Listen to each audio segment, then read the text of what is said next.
I know you lying. 23 bucks for a gardenia? Sign me up.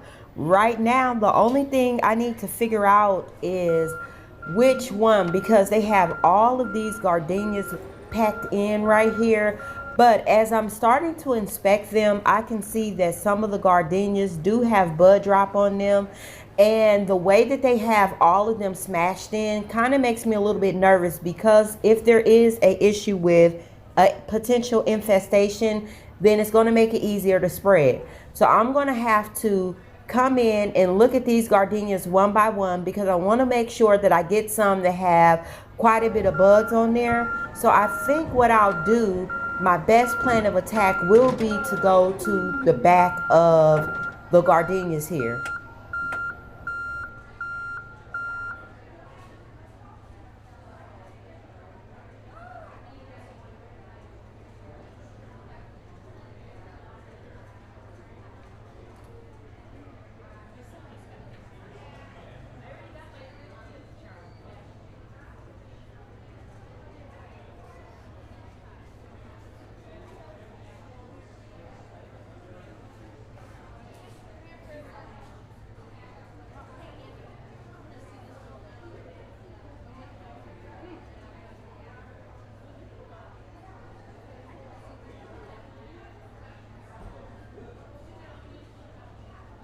I'm going to continue to work my way through these gardenias, but the container just dropped, so I'm going to pick this one up. And once I get done, I am going to get the two that I need, because I am going to get a total of 4, because I'm basically getting 2 for the price of 1.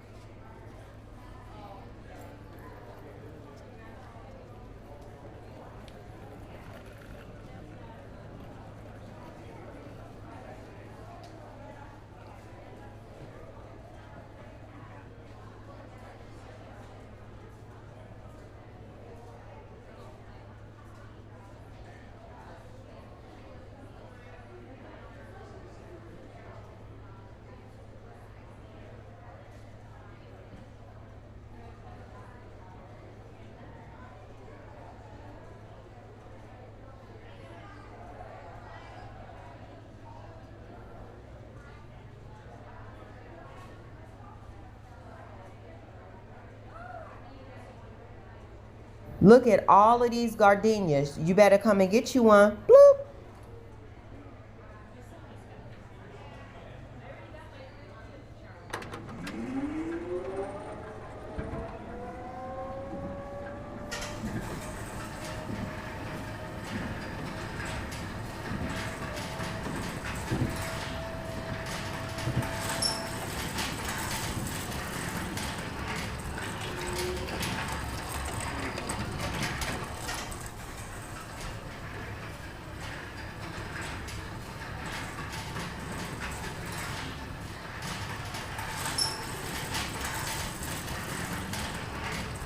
You can hear the thunder in the background. We are supposed to have some heavy rains.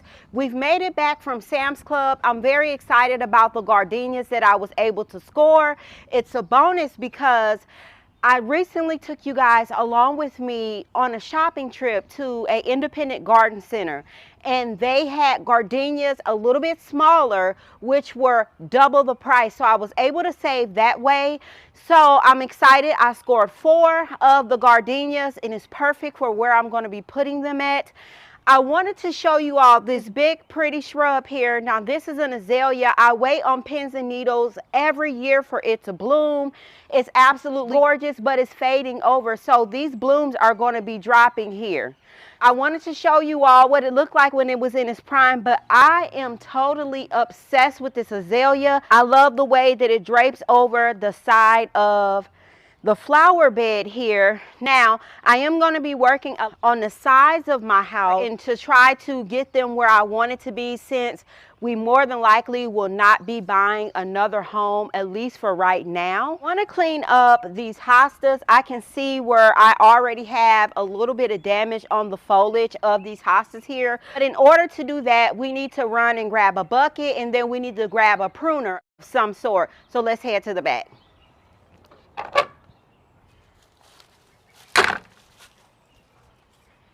Here's the bucket that we need right here. And I have blooms on my gardenias.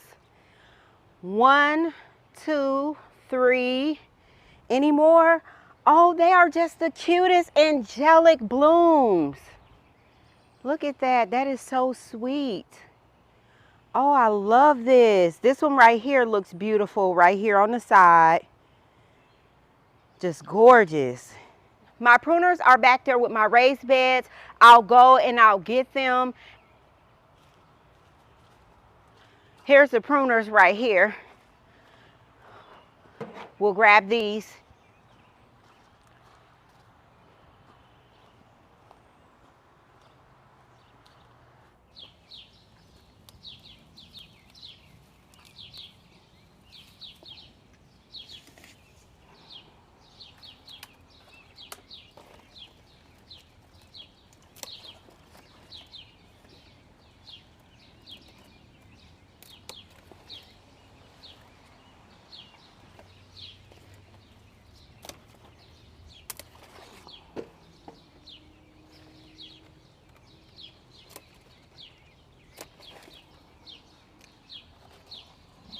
I have these out of the way. These hostas do send up flower spikes during the season, and I love to see those. Some people cut them off. Me personally, I like it because it's one of the accents of the plant.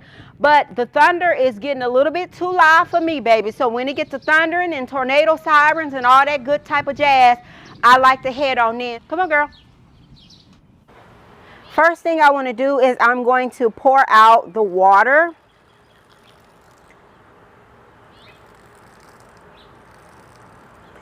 And then we're going to prep the bed. I want to use a little bit of Biotone starter fertilizer. I've also recently went in and treated this bed doing a application that I like to do for my weeds. So I'm going to do one more application and then we'll start planting.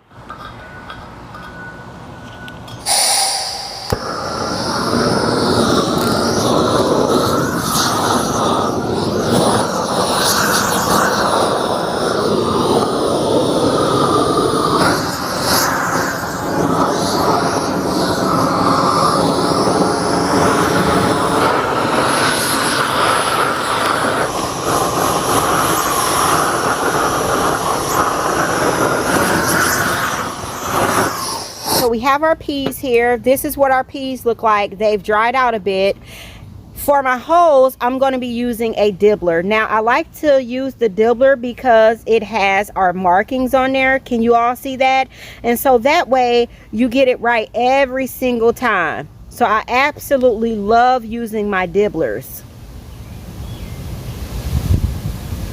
Focus. Let's see. There we go. Can you all see that? And then even at the top here at the tip, you can see with the dibbler how to prep everything. How far deep does it need to go down? We also have some Biotone starter fertilizer. It's starter plant food. So we're going to be dropping some of this into every single hole that we're going to be making. And so this is what this looks like. You don't have to use the Espoma brand. I'm just using what I have on hand.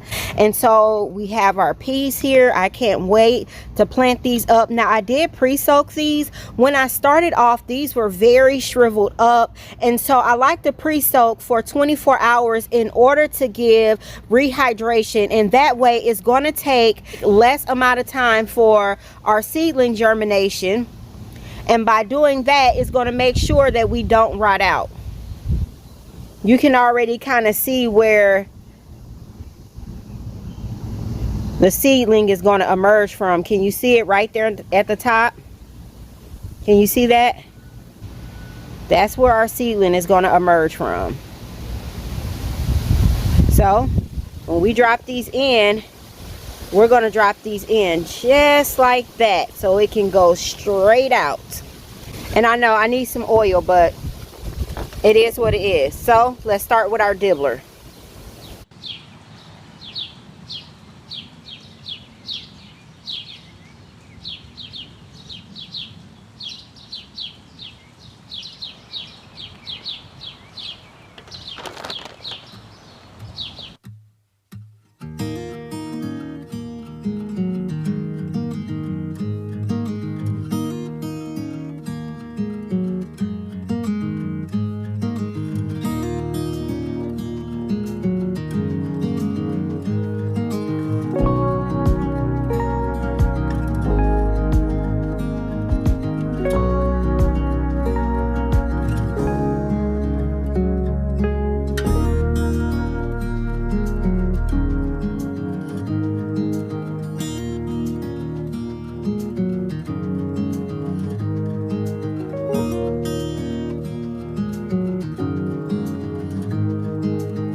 the sugar snap peas are planted out, I went to a trenching method versus using my dibbler because I had so many pre-soaked sugar snap peas that I would have had a ton left over. So I trenched and I was able to get more inside. So everything's planted up. Down on the end though, I did continue on with the dibbler method, and then about right here I ended up coming in and I just changed that out. This area will soon become my cut flower garden. We're going to transform this area by using sheet mulch. Now right now you can see there is some vegetation growing, but you can see that I have some few things that we're going to keep in here, but the majority of this will be sheet mulch. Let me walk you around real quick, show you what this area looks like, and then we'll start working. I have a landscape rose here, absolutely beautiful. Here, let me see if I can shadow it out so you can see the color in it. And I like how when it opens up you can see the different variations. Here is another one, and this one right here is what it looks like when it's more closed. So completely different from the At Last rose. So I totally love that about it. Definitely want to keep these for cutting. I mean, I can just look at it all day. This is like one of my favorite colors when it comes to flowers. And you can see it comes out in clusters. This is going to stay. Now here in the flower bed, you see these little berries here. These are false strawberries. Some people still eat them. They are technically edible, but in my case this is a weed. So we're going to be pulling these up, and they're everywhere.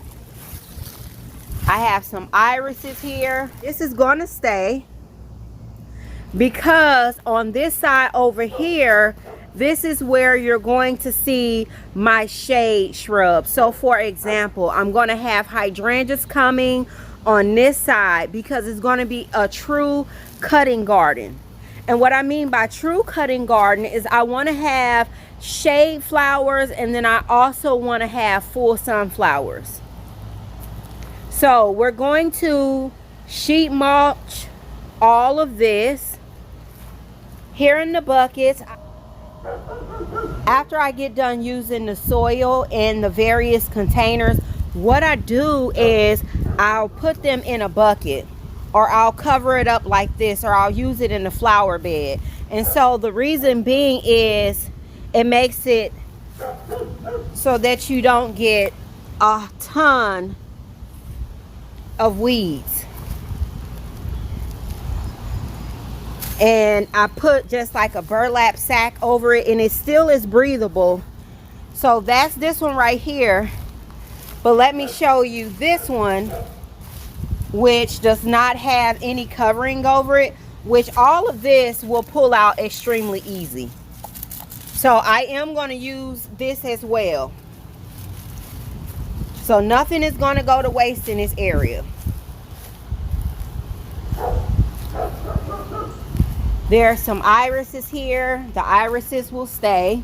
What I do with the irises, as they come up, I'll go in and I'll transplant them to other areas in my garden. So all of this will be sheet mulched. I have a bird bath here. This will stay. We'll go in and we'll mark our parameters here. And as you can see, we have the invasive violas, which is okay. We'll get rid of that too.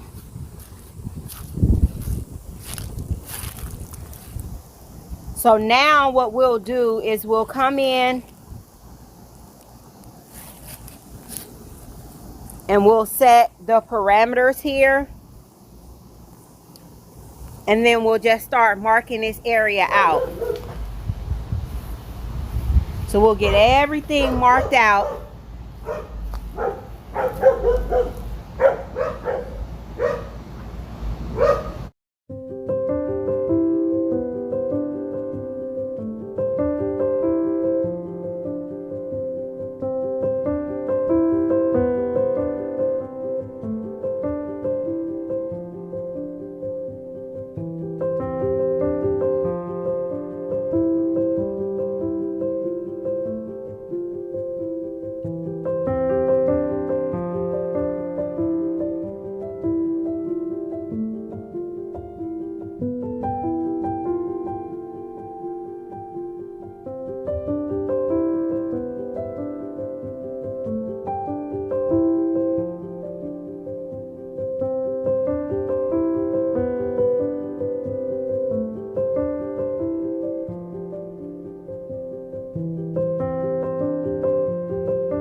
We're going to start tying in so we can have this area well marked.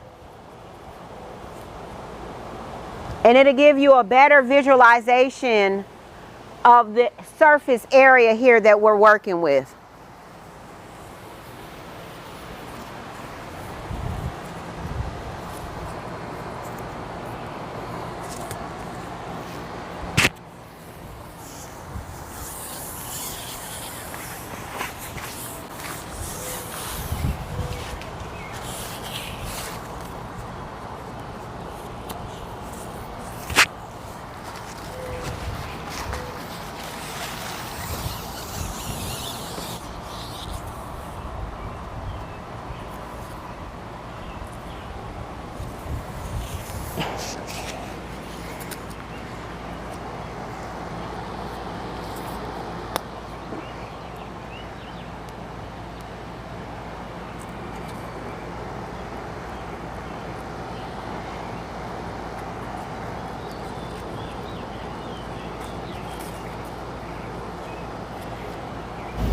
Here's a look at the area that we're going to be using. So it comes down that I have this area marked off. It gives you a better visualization of how much space we actually have to use. So it's not a real big space, but it's not a small space either.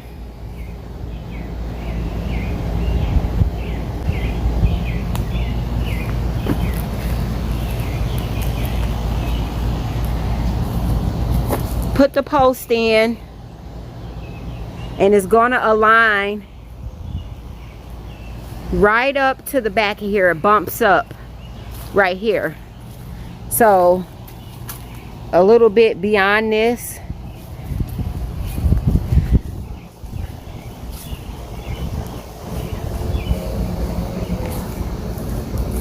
So right on the side here, this is where it bumps up on this side. We still have the bird feeder, which will be included, or excuse me, the bird bath, which will be included in this area here.